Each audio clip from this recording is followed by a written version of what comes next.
do during a bye week? This is new. It was different. I mean, it worked out great for us because we had that civic engagement day, which was on Tuesday, where you have to give off your athletes to vote or do whatever things they need to do, and it worked out great for us. Monday was our normal Monday. Came in and watched film with the players on our game against Emporia, and got to our Tiger run and all those good things. And Tuesday we gave them off, and then Wednesday, Thursday we practiced with the older guys, probably about 24 plays with the ones, with the twos, and then really worked with the young guys on Tuesday, Wednesday, and got them a lot of reps. And then Friday, the older guys went and did a pool workout with Nate, our trainer, and the young guys scrimmaged in the rain. And so it was fun. They enjoyed it. Not so much because of the rain, and then Saturday, Sunday we had a visit. We had some recruits come in, had about 7 recruits come in, and it was a good little visit, and got some good one time with those young men, and actually had one commit yesterday as well. So that's kind of what we did on our off week, and now we're back to the grind, getting ready for Kearney. I know there's only one regular season, one guaranteed game left, but is it refreshing? Was it a refresher now for this last week, just to maybe have a mental break as much as anything?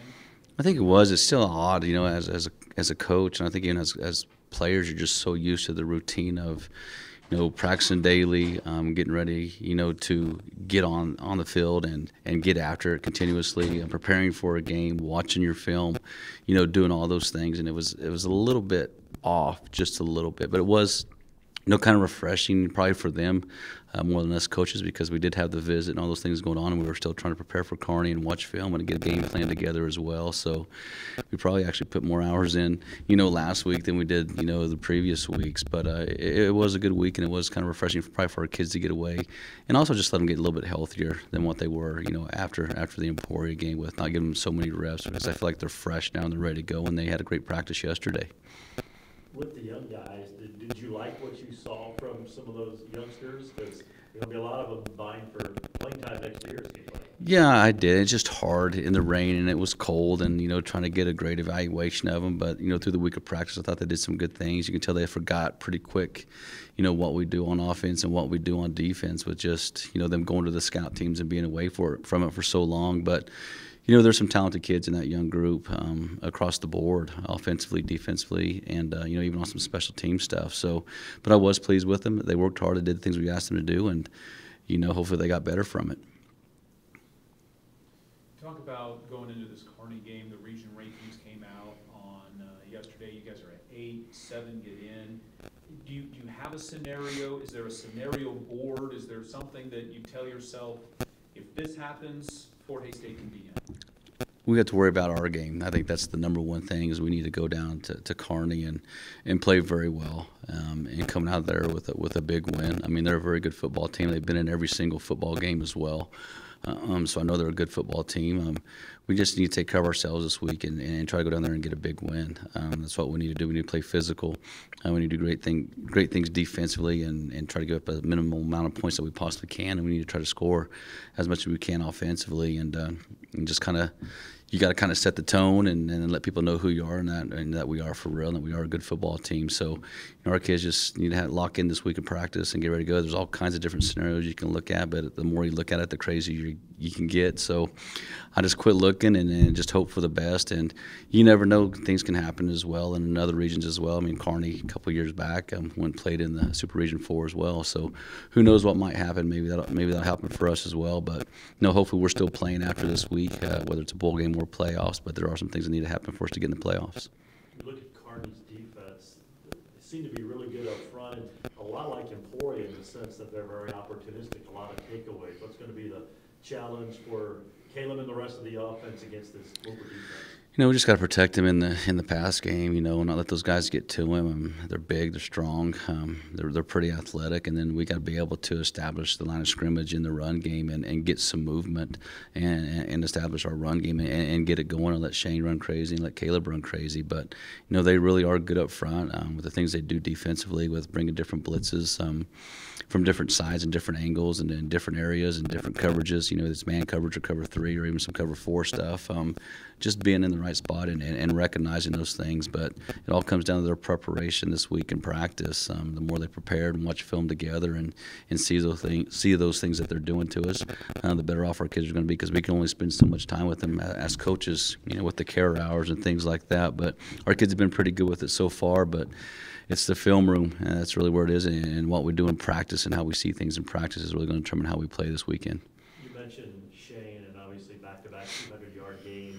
He's been good all year, but has there been something different here in the last month or so of the season that's just taken him to that next level?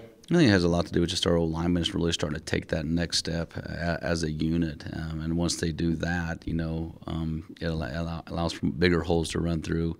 Blocks are a little bit more sealed up, and we're getting to the second level as well. And then, what Shane doing Shane things is seeing the hole and getting through it pretty quick, because they do close pretty quick. He's seeing things faster. And then he's strong. He's able to break tackles and beat safeties, and then when he gets out in the open, he's able to run away from people. So that's the one thing I've noticed with him, is he's been able to run away from people when he does get out in the open, which I didn't know if he could do that or not, but he has proven me wrong. Is there a rivalry still with Nebraska-Kearney? I think people, around Hayes think back to the Armac days, and all the rivalry that was going on then. Is there a rivalry at all between Hayes and Nebraska-Kearney? I think so, just because they're the closest team that's to us and the closest team that we play, and we still recruit the same kids from Colorado and from Nebraska and from Northwest Kansas area. So we're still kind of competing for those kids as well, and it's always, to me, it's always going to be a rivalry as well. So there's always the in-state rivalries, but you always got to have that one that's kind of out of state, and I think Kearney is that. What about the defensive challenges against I guess new quarterback for them, but a familiar guy? Just his ability to run and what he's done for them this year. Reagan's done a good job transferring in from Mo West and taking kind of ownership of that spot at quarterback, and that's the key, is his ability to run the football and to extend plays and those things. So, we're going to be very sound, in our run game on who has the dive and who has the quarterback, and then they also have the bubble throws off of it too to the wide receivers, and so everybody has to do their job and do their assignment. So, and he's skilled enough that he can make you miss, and so we can't miss. We got to make sure that we're sure tacklers this week, especially against him and their running backs, and just kind of try to control their line of scrimmage and stop their run game and get him into the pass situation. But he's good on the pass as well. He's got a very good arm. He extends plays. He looks down the field and finds receivers and that are open, and he makes the plays happen. So, he's very dangerous. So we got to really take him serious and make sure we keep him in the pocket and stop his run game. Seems like that has been a hard place for your team to play in Kearney. Rhyme or reason for that?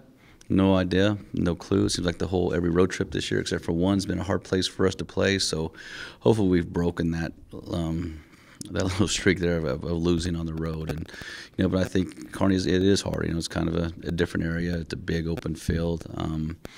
I'm sure their fans have gotten, have built up since the last few years since we played them. But, it is a hard place. I don't know what it is about it, but it just is a hard place to play. And hopefully we're amped and ready. We're going to kind of change our schedule of traveling this week just to make sure we get there, get to the hotel, meet real quick, and then get our kids to bed and wake up the next morning and play. So we're not lounging around the hotel the whole time. So hopefully that works, and hopefully that helps, and hopefully we just come locked in and ready to play. 4 of the 10 teams that are in the region rankings are MIAA teams, and I know the MIAA team likes to boast on themselves as one of the best, if not the best conference in Division II. But when you see the region rankings like that, does that kind of prove what everybody thinks in the MIAA a little bit? I've never really seen a Gaxclo or Faceman, so I don't know how good they truly are. But I know they have some really good football, with Harding and Henderson and Ouachita and Southern Arkansas and those schools. They're really good football teams. You got the GLIAC and the GLVC as well with, Ferris and, Grand Valley and those schools that are very tough, with Indy, being in there too. So we are a tough conference. I think it's just the consistency of playing a tough game every single week that kind of separates us, from the other conferences where it might not be as grinding as our conference is, because we look at the scores across the board every single week. They're very close, and anybody could have won those football games. So that just tells you how close our conference really is and how tough it really is, throughout the year. So hopefully, the committee, when they're going through these rankings next week and going through them and figuring that out of what happens, just understand how tough our conference really is. Do you use that as a recruiting piece then when you're talking to kids tough this conference is if you're recruiting against another conference? Yeah, we do, quite a bit, quite often just about how tough this conference is, how many scouts truly come through this conference as well. It is big to the kids. NFL scouts is truly big to these kids as well, and just the competition, week in and week out that, you're going to play some of the best football you've ever seen in Division II in this conference right here. A lot of people talk about it as the SEC of Division II, and, I truly think it is because week in and week out it is a true grind.